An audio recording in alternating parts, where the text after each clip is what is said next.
Hello and welcome to the Redmen TV. It is the deep dive. It is me, Chris Pajak. That man there is the man, the legend, the one, the only Mr. Josh Williams. Very humble with it as well, tactical and analytical genius that he is. Far too generous, mate. Far too generous. Fucking blushing little bride, aren't you now? We're here to talk about Jurgen Klopp and how he's going to set Liverpool up, I suppose, over the next few weeks, short term, medium term. Josh, obviously we looked last week at all the formations that Klopp had played this season. We're going to look forwards, not really so much as the formations, more the personnel maybe. So we're going to set 4 teams up in front of us and talk about 4 different teams. We're going to start off with Alisson Becker in goal, Trent Alexander-Arnold at right back, Matip and Joe Gomez as the 2 centre-halves because Konate is now injured for a few weeks. Andrew Robertson, left back. By Cechit seems to get the nod at number 6 nowadays, and rightfully so. Keita on the right of the midfield 3. Thiago on the left of the midfield 3. Salah on the right-hand side. Nunez from the left-hand side, freshly back off injury, as I muse. And then Gakpo up top, Josh. Obviously, we spoke last week, I mentioned about all the different formations that Jurgen's played. Do you think he's settled on a 4-3-3 now? Yeah, I think we obviously saw the period, didn't we, where he went away from it, went towards 4-4-2, went towards a diamond. And I think very quickly he seems to revert back to what he knows, which is the 4-3-3. And, you know, I'm one of the people who's tipped every now and then for him to move towards 4-2-3-1. Same. He never does it. So I'm not that surprised about that. And I've got no issues with it either. But I think the way in which it works is the crucial part, really. Obviously, lately we've seen us drop into a bit more of a mid-block when we're defending and things.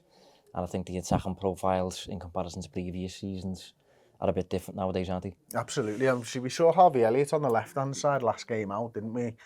We've not really spoken about that game together. Were you surprised when he played Harvey Elliott on the left-hand side? I mean, we did a big segment on him on the right-hand side and we were happy with him. Yeah, if I'm honest, I don't overly like it. I think he's in the team purely for defensive reasons, purely because he's a keen presser and he speaks the language and things like that. He's been in the team for about 2 years now or so. So I think he's in the team for defensive reasons.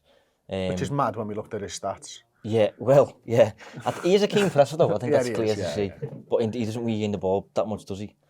But in terms of Nunez doesn't speak the language yet with Klopp and things, and I think he's a bit more defensively raw in that sense.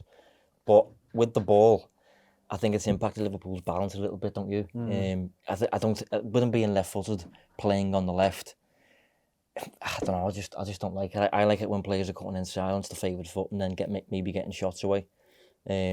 But yeah, it's one for the meantime, I think. I don't think it's a future move. Absolutely. We spoke maybe 2 or 3 weeks ago about Cody Gakpo as potentially playing the number 9, potentially being a long-term replacement for Bobby Firmino. How do you think he performed last time out in comparison to his Chelsea game when he played in the 9? I was actually pleasantly surprised by his game recently. I think it was against Brighton, wasn't it, our last game? I think he performed it to his best ability in that game. Previous weeks, he's looked a bit uncomfortable. And I think if you look at his time in the Eredivisie as well, I'm still not overly sure it's a role for him. I think he likes to pick up the ball in deeper areas and carry it, whereas we're asking him to essentially do the opposite, pick up the ball in the highest possible areas when he's surrounded by bodies, keep the ball and link with others. As I say, he did it well against Brighton, but overall, I'm not sure it's a future role for him, and I think that kind of plays in with the whole square pegs round holes type thing that we've experienced this season. Obviously, you've just mentioned Elliot on the left. Gakpo, despite playing on the left, PSV is playing through the middle recent weeks. Nunez, despite thriving as a central striker for Benfica, has been playing on the left. So it's very all over the place. It is all over the place, isn't it? Obviously, in this formation, you know, we've got, this time around, we've got Nunez on the left-hand side and Gakpo up top. Now, if you were to guess what Jurgen would do when both players are fit and nobody else is, can you see it as Gakpo up top and Nunez on the left? Potentially, simply because if you look at the makeup of the front three as Klopp knows it, it's always been, this player has been slower, more inclined to come into midfield, and he's scored less. And this player has always been quicker, more penetrative, more goal-obsessed, basically. So the left and the right-hand side are the more penetrative players? Yeah, that's been the case with Salah and Mane. And I think if you used to say who's Nunez more like, Salah and Mane or Firmino, he's more like Salah than Mane, really, isn't he? But then you have to couple in the fact that Nunez is a central player, in my opinion at least, and Gakpo is more of a wide player.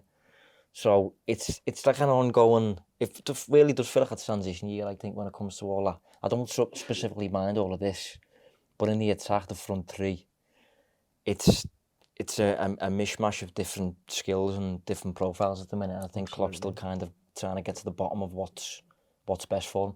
And do you think Klopp has found the 8 on the right hand side in Naby Keita, barring injury, which is, I know, a big thing to say when we're talking and discussing Naby Keita, Josh? I mean, he seems to perform this role really well on the right hand side, doesn't he? Yeah, he's given us a bit more balance, maybe. Would you agree? Yeah, well, I actually think Henderson's had a bad season. I don't think he's been good at all. I think he's been a problem for the most part. And even when he's getting introduced lately as a substitute, it just feels like it feels like he's screaming at everyone, and he's covering lots of ground, and he's running all over the place, but without actually having any kind of presence in the midfield. I was saying to Paul, what it feels like to me is that everyone's been saying your legs are gone, your legs are gone, your legs are gone. So he's running around like a headless chicken trying to prove that his legs haven't gone and leaving huge gaps behind him because he's turning up in places he never used to turn up in 2 years ago. Yeah. And you're like, Jordan, a little bit of discipline, please. Tactical discipline is what I want to see from you. You know what I mean? And that's the way I'm sort of describing it to people. I'm glad you're sort of seeing it in a similar light and stuff as well.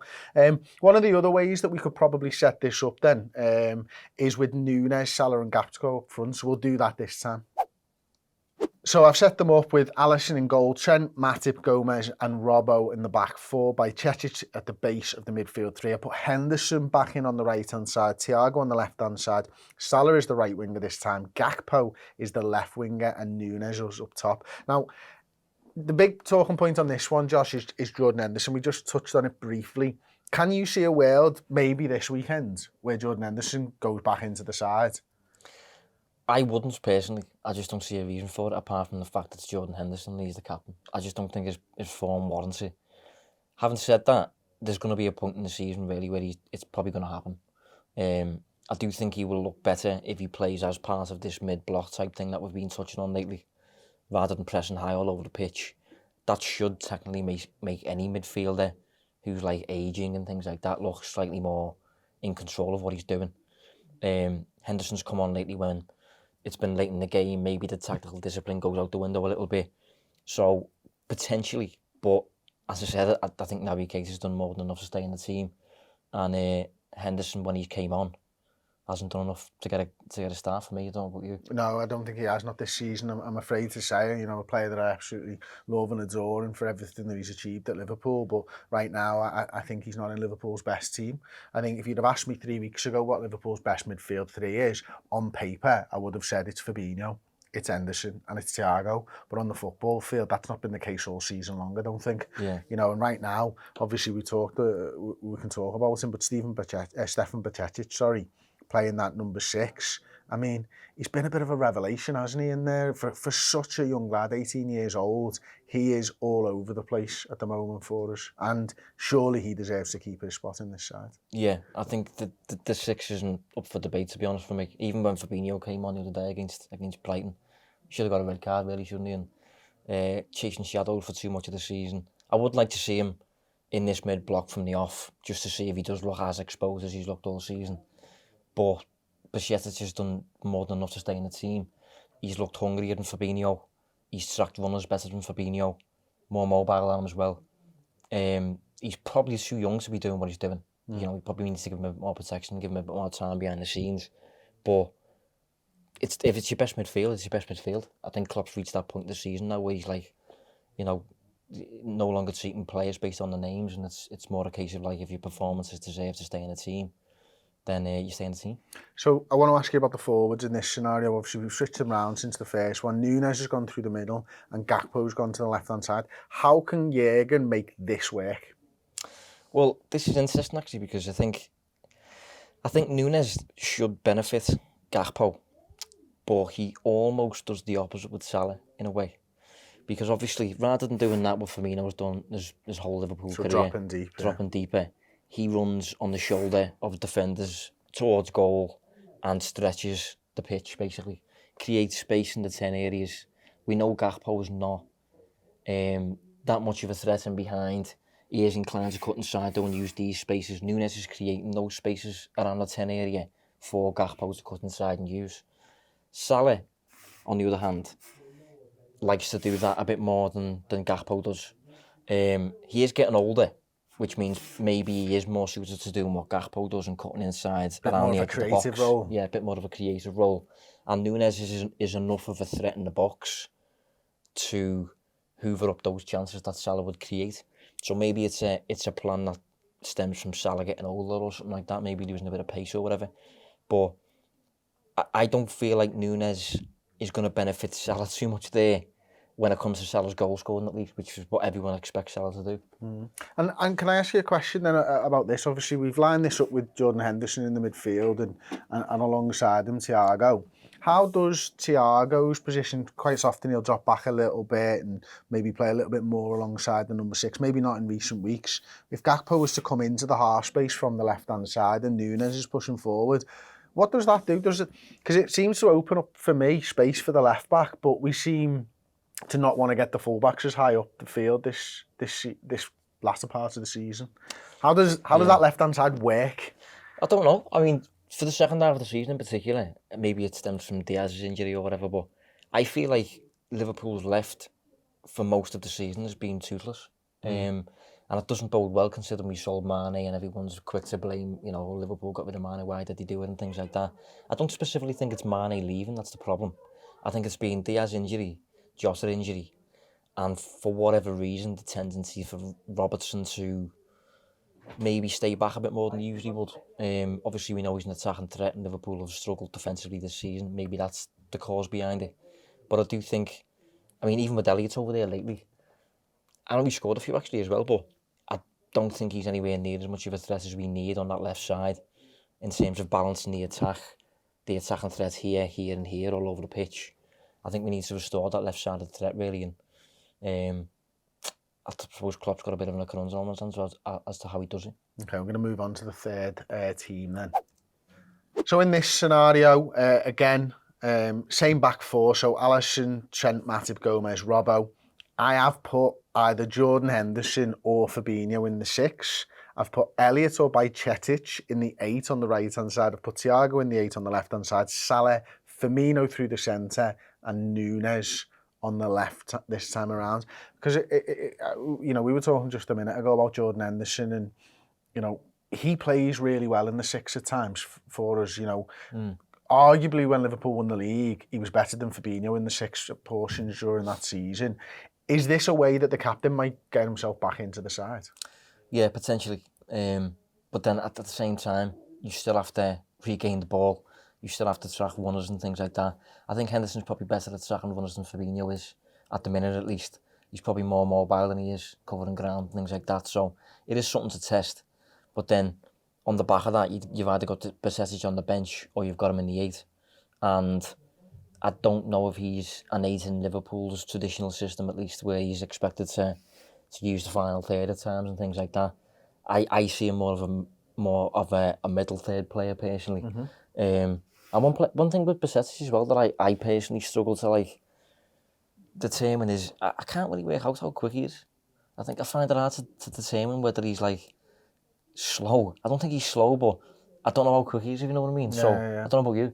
I've not really considered it, to be honest. He just and this might be because his positioning's good. Yeah. Right? If your positioning's good, that can hide a lot of things. Xabi Alonso, for a deep lying midfielder, was not the fastest, but his first touch was brilliant, so it would create space for himself, and his positioning was good, so he was always in the right place at the right time, wasn't he? And I think that's something Steven Gerrard had toward the latter days of his career as well. He wasn't that lung busting midfielder of his early days coming into the side, but read the game so well that understood where he needed to be and had just enough pace to be where he needed to be at the right time. So one of the things, obviously, we've put Elliot back into the middle of the park here. Do you think, Josh, that Elliot could be used as a midfielder again this season, or do you see him now exclusively as rotation for the front three with the injuries? I don't know, to be honest. I think we touched on a few weeks ago, didn't we, that with the ball, I like Elliot as a midfield 8 for Liverpool. And I see Odegaard as a potential temple for him. But defensively, I don't think he regains the ball enough to be an 8. I think he's good at pressing and using specific angles and things like that. But I think in terms of actually regaining the ball and presenting the team with a platform to control the game, I'm not sure he's specifically suited to that. I do think he's a future player for the middle. I do, but in terms of like the next 6 months, maybe just as a means of shoring things up, Klopp will avoid that. But I don't know. It depends. I do think he seems to want to keep Elliot in the team, doesn't he? He's played every game this season, hasn't he, in the Prem? Has he? Yeah. Yeah, he's appeared in every game. Yeah, I didn't know that. I mean, he's playing on the left lately, which we've touched on. He's not going to play on this side much unless Salah's out, which just never happens. So I probably do think we will see him again in the middle, yeah. Specifically when Diaz and Jota return, maybe. And in this scenario, we have Bobby Firmino up front, Ed Nunez on the left and Salah on the right-hand side. Is this a potential way where you can almost get the old band back together for Klopp? Yeah, a little bit. But then you'd expect Nunez then to play like Mane does. And although he's got similar traits, I can't get past. I still think he's a player for the middle. I think Firmino would benefit the pair of them, though. You know, considering they like to do that. That's natural for them. So Firmino's a decent partner for them in that sense. Better than Gakpo, I think, in that sense. But I have a bit of a theory that I think Firmino is almost not restricting, but I think Klopp seems really reluctant to move away from the original makeup of how it worked. The original dynamic where this player dropped in the middle and the 2 wide players come inside. Because he's trying to recreate it with Gakpo and Nunez, square pegs round holes a little bit. Firmino's contract is kind of coming to an end. Klopp reportedly wants to keep him.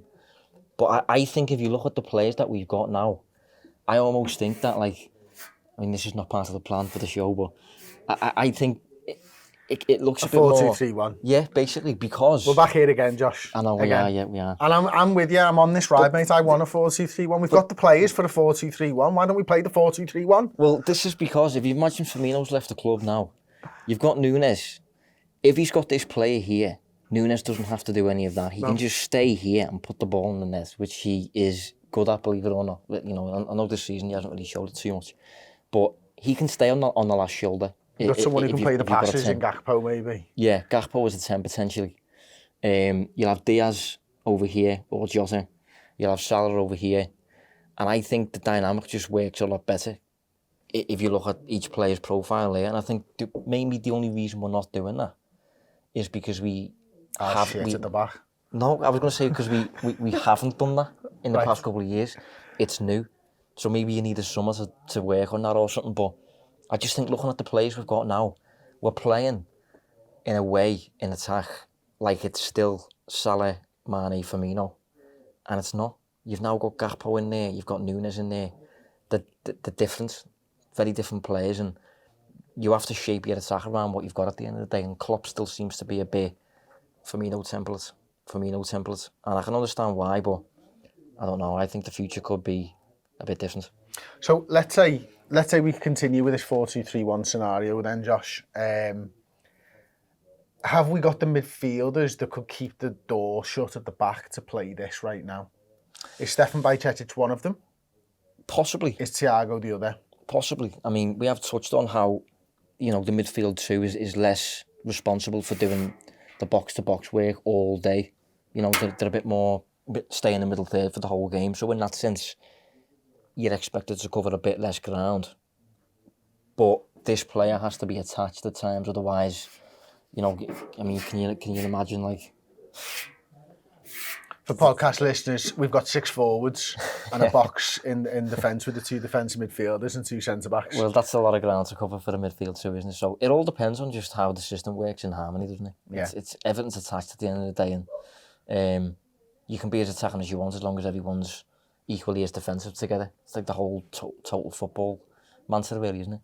Absolutely. Okay, we're going to go on to the 4th and final formation, and we're going to title this one The Future.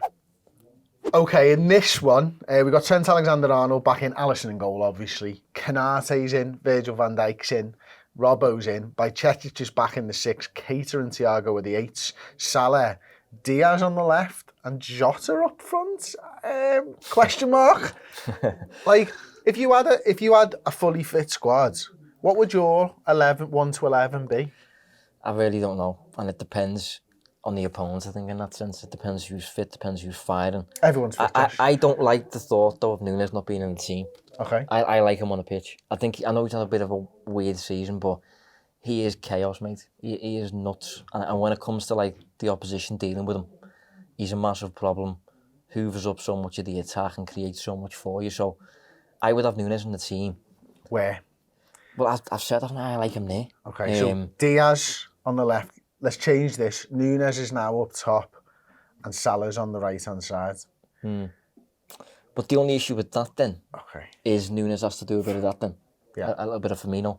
And I mean, what do you think he can do that? I don't think he can do that. This is why I think he's probably playing him from the left-hand side. And the Cody Gakpo thing changes everything again, doesn't it, Josh? Because you've brought a lad in who can play a 10, who can play a false 9, who can play a left wing, but you've got Jota and you've got Diaz on the left-hand side. And I know that we don't want to talk about the transfer window, but it just seems absolutely mental that you're trying another left winger. If the plan isn't to move to 4-2-3-1, if the plan's to stick to 4-3-3 and you're offering Bobby Firmino potentially another contract, because we know that the contract talks have gone well with his agent so far, I can't get my head around what the plan is, which is why I wanted to do this video in the first instance, because it's like, it doesn't feel like there is a plan. It just feels like we're collecting players that we want in the future, and there's no way of getting them into the side. Yeah, it does a little bit. It feels a bit like we'll acquire these players who are really good, got lots of potential, and they're supposedly versatile and things like that. And we'll kind of work out where things go further down the line a little bit. And I think everything we've touched on today, it feels like a lot of that is kind of like almost sorted for itself. Maybe the midfield will become a 2 in the future or whatever, but it feels like in terms of the way the team works in the final third and the attack and makeup of the side, it's very up in the air. And when it comes to like the first game of next season, it could be anything really. It could be any combination of players. It could be 4 of them, it could be 3 of them. This player could be a false 9, or he could be an absolute poacher. This player could be a wide forward who cuts inside and gets goals, or he could be a player who cuts inside deeper and creates. You know, it's... And that's what's so baffling, isn't it? Because we bought Nunez, who was clearly, I think, supposed to be the number 9 this season. Whether that's worked out or not, I think the left was an experiment that we stuck with. So I think Nunez was the number 9, then you bring Gakpo and you start playing him as a number 9. And it's like, is that because Nunez was playing well on the left that you've decided to use Gakpo in the 9, or did you always want to bring him in and have him as the 9? Well, with Gakpo though, like one of the criticisms of him is his receiving the ball with pressure coming from behind him. And that's what you're going to have to do as that player all the time. So I think the only fixed thing in the attack at the minute for like the future is Salah over here. Salah's always going to occupy that spot, whether it's 4-2-3-1 or 4-3-3 or whoever's here, whatever. Salah's fixed over here, so that's at least one thing we do know. Nunez, I mean, he was 85 million.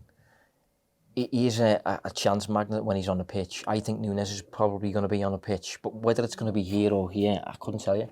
I don't know what the plan is. And where does Jota fit into all of this when he's fit? Is he just a versatile forward that plays across when others are injured, or is he a big part of what we will see in the future for Liverpool? Well, I think in Jota's sense, I'm not overly concerned about Jota, because the way I've just touched on what Gakpo is potentially weak at, and what Nunez is weak at, and things like that, Jota just feels pretty good at everything. He does feel like the epitome of versatile Jota. So I think you can play him here. I think you can play him here. I think you can play him as a 10. I don't think it massively impacts his performances. If you're asking Nunez though to play like Firmino, and you're asking Gakpo to play like Nunez, it's just it's messy, isn't it? It's very up in the air. It's crazy. So do you think Jurgen's just testing a few things out this season and seeing what works, just seeing what sticks? Is that a worrying place for Liverpool to be halfway into a season when they probably could do with getting top 4? Well, I actually sent a newsletter today. Actually, I kind of rounded off the newsletter by saying I think we should basically write it off, if I'm honest, the season. And I think the rest of the season should just kind of be Klopp testing things and preparing themselves for next season, almost like a transition year. It's not nice, supporters don't want to wear it. How did that go down, I was going to ask? Well, I don't know yet. I don't know. I don't get my newsletter responses, do I? But I actually wrote in the piece, people won't want to wear this, but that's just my thoughts on it. I think sometimes you have to go back to go forward. Liverpool now are, I think, 10 points behind 4th. with a game in hand. But you can With a lose game that, in hand, and we yeah. will this season. But the big thing is we don't look anywhere near 10 points, 7 points better than Man United at the minute. So I would use the time now between now and like the end of the season to determine just how good Bajcetic is. Can you restore Fabinho? Can you restore Henderson? Is Nunez going to play through the middle in the future? Is Gakpo going to play on the left or switch them? Is it going to be a front four? Is it going to be a front three? Just use the rest of the season basically to determine what's needed and how we can get Liverpool scoring goals again without conceding. Yeah, because obviously we've tipped the balance the other way now lately, haven't we? And there's a thing actually that gets said. I think it's called the Rafa Benitez short blanket syndrome. Yeah. Either you pull it all the way up and your feet are cold, or exactly. Down Yeah. your chest is. Yeah, absolutely. I remember that one well. It's a bit of a concern, really, if that's what you're thinking to me, to be honest with you. And I agree with you, Josh. I do. I don't understand how the front three works at the moment. I don't see a clear way out of how you get it to work. I think we're sort of relying on individual brilliance to win us games, and we're not getting the individual brilliance at the moment. Yeah, one thing I definitely would say though is this cannot be Elliot. I think that's something I'd be pretty firm on. Defensively, I can understand why Klopp is maybe doing it lately, because Elliot is defending maybe potentially better from the front in terms of his pressing angles and things and blocking passing lanes and stuff like that. But with the ball, that is a problem balance-wise. So I would stop doing that. I was quite surprised he did it 2 games in a row, to be honest. Against Wolves in the He was on the FA right Cup, in the Wolves, wasn't he? Yeah. Yeah, I don't know, but having Elliot over there for me is a no-go. So that's something I'd be pretty firm with. Okay, there you go. So we've not solved Jurgen's problems. In fact, we may have just given him more, but we have decided that you can't play Harvey Elliott on the left-hand side. That was Josh, not me. I agree, by the way. So don't give him too much shit. We've got another one of these lined up for you on Redmen Plus. That'll be out right now. We're going to take a deep dive into Alisson Becker and show you just how good he's been. This season and in previous years, and I wonder where we'd be without him, to be honest, at times. So if you want to go over to redmenplus.com and you want to sign up and you want to watch more deep dive shows, we release one on YouTube every week, one on Plus every single week, then use the code Alisson, that's ALISSON, when you sign up, and you'll get a free month. We'll see it over there. Thanks for watching. Like the video, subscribe, and tweet him if you didn't like what he said. So. Hey everyone, hope you enjoyed that show. I'm sure you did. If you want even more amazing Redmen content in your ears or in your eyes, come and join us over on redmenplus.com. We've got absolutely amazing interviews, features, documentaries, and even more of the shows like you've just watched. So yeah, head on over to redmenplus.com and become a Redmen Plus club captain or club legend. I promise you won't regret it.